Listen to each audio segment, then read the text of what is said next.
काल रात्रभर ऑपरेशन केलं होतं. आता काय परिस्थिती आहे आपण त्याचा फोटो करून शोध घेतोय. काय नागरिकांना सतर्क राहण्याचं आवाहन?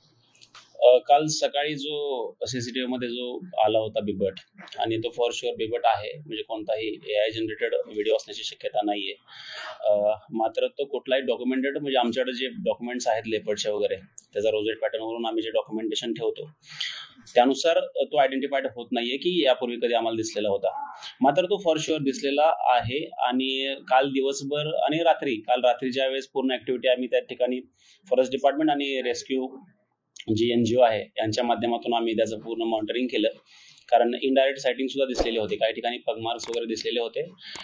मात्र बिबट आढळून आलं नाही. कारण जसं शांतता पसरते, म्हणजे इन जनरल लोक झोपी गेले किंवा गलबलाट बंद झाला, त्यानंतर बिबट खालच्या म्हणजे नदीच्या बाजूला जाण्याची शक्यता आहे. कारण रात्री पूर्णपणे आम्ही त्या ठिकाणी मॉनिटरिंग केलं. इव्हन ड्रोन वापरून आम्ही त्या ठिकाणी मॉनिटरिंग केलं. डॉग स्क्वॉड आणलेले होते.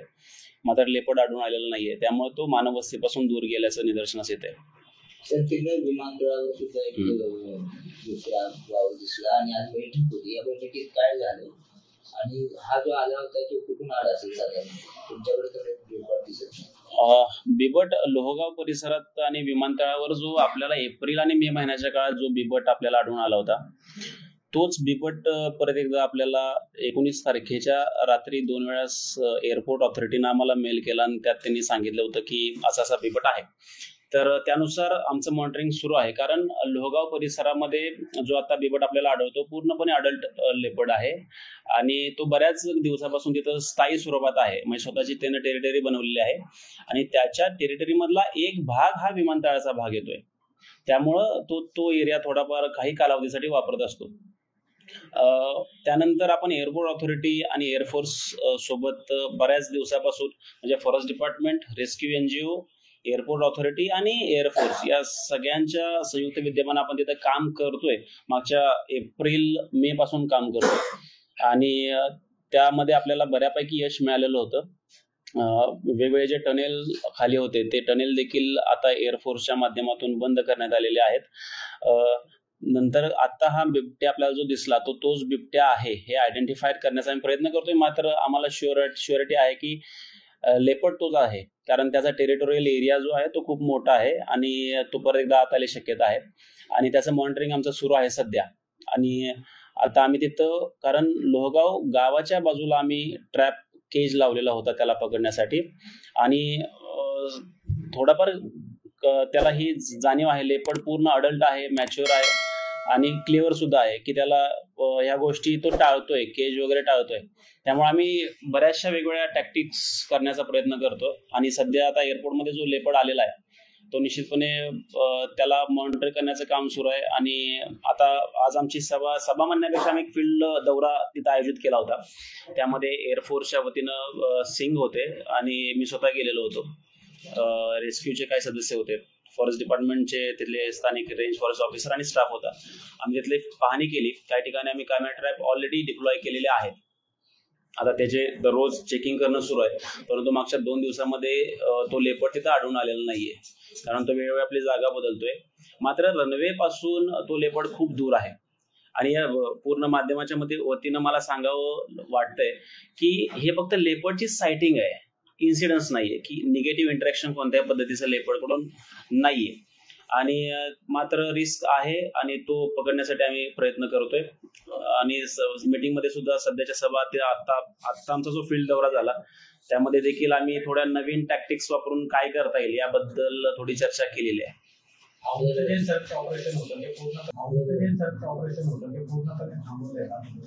नाही, पूर्णपणे थांबवलं नाहीये.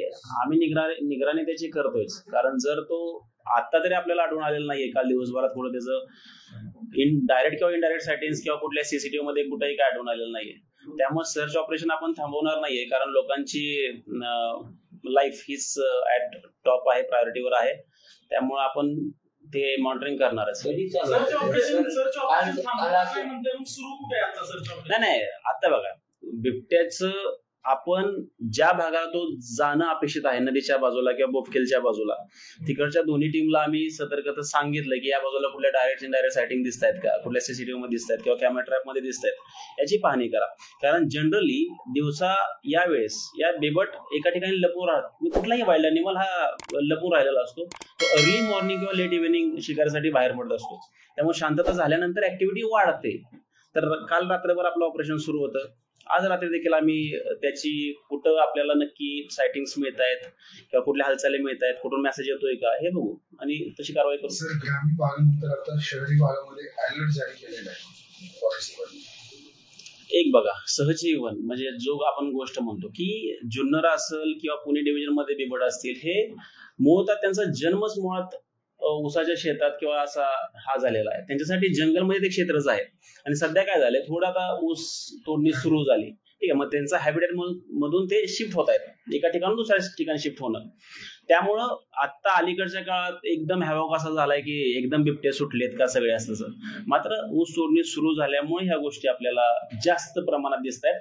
मात्र बिबट्यांसोबतचं सहजीवन हे पहिल्यापासूनच आहे. असं नाही की बिबटे अचानक कुठून बिबट आलेत.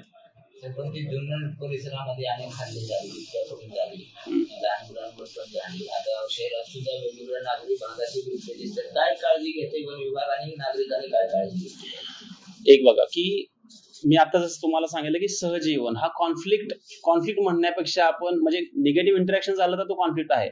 मात्र बिबट आपल्या आजूबाजूला किंवा आपल्या शिवारात असताना कसं जगावं, कसं राहावं, कसं वागावं हे देखील आता लोकांनी शिकणं गरजेचं आहे. जसं मॅन टायगर कॉन्फ्लिक्ट हा विदर्भात जसं जास्त जाणवतो, मात्र तिथली लोक थोडी सूट झालेली आहेत टायगरशी, तसं देखील पुणे आणि आसपासच्या भागातील लोकांनी जागरूक होणं गरजेचं आहे. सकाळी म्हणजे विशेषतः ज्यावेळेस ऍक्टिव्हिटी जास्त असते त्यावेळेस अर्ली मॉर्निंग किंवा लेट इव्हिनिंग बाहेर पडणं किंवा लहान मुलांना एकटं सोडू नये. आसपासच्या घरात जिथं आपण काही लोक आता वस्त्यावर राहतात त्यांची गुरं देखील उघड्यावर आहेत, तर ती गुरं थोडी बंदिस्त ठिकाणी त्यांनी बांधली पाहिजेत. लहान मुलांना एकटं सोडणं अपेक्षित नाहीये आणि ग्रुपमधून जावं, कारण ह्या गोष्टींची काळजी प्रॅक्टिकली आता घेणं गरजेचं आहे, जेणेकरून हे जे अटॅक आहेत आपल्या लेपर्डचे अटॅक आपण टाळू शकतो. कारण लेपर्ड हा 4 पायाच्या प्राण्यावर अटॅक करण्यासाठी त्याला प्रशिक्षण, म्हणजे त्याचं इन जनरल नॅचरल बिहेवियर असतं.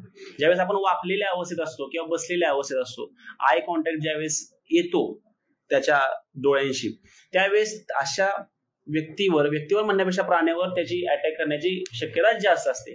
त्यामुळं लहान मुलांवर तुम्ही बघा किंवा सकाळच्या वेळेस जे किंवा उघड्यावर शौचाला जातील अशा वेळेस बसलेल्या अवस्थेत असल्यानंतरच अटॅक जास्त करतात. त्यामुळे नॅचरल कोर्स मध्ये नोव्हेंबर डिसेंबर ब्रीडिंग सीझन आहे, आपण जर कन्सिडर केला तर एप्रिल मध्ये जे एअरपोर्ट कडनं जे आपल्याला मेल आला होता, तर पुन्हा एकदा नॅचरल ब्रीडिंग कोर्स मध्ये परत एकदा सायटिंग्स तिथे दिसतात की आज बिबट्याच्या एअरपोर्टच्या एरियामध्ये. नाही, मला प्रश्न कळला नाही. ब्रीडिंग सीझन आहे सध्या, विंटर सीझन कन्सिडर होतोय, त्यामुळे शहरात येणाऱ्यांचं बिबट्यांचं प्रमाण एक वाढ असं एक आपण नाही तसं ते कारण नाहीये, त्याला तसं ते कारण नाही म्हणजे नाही.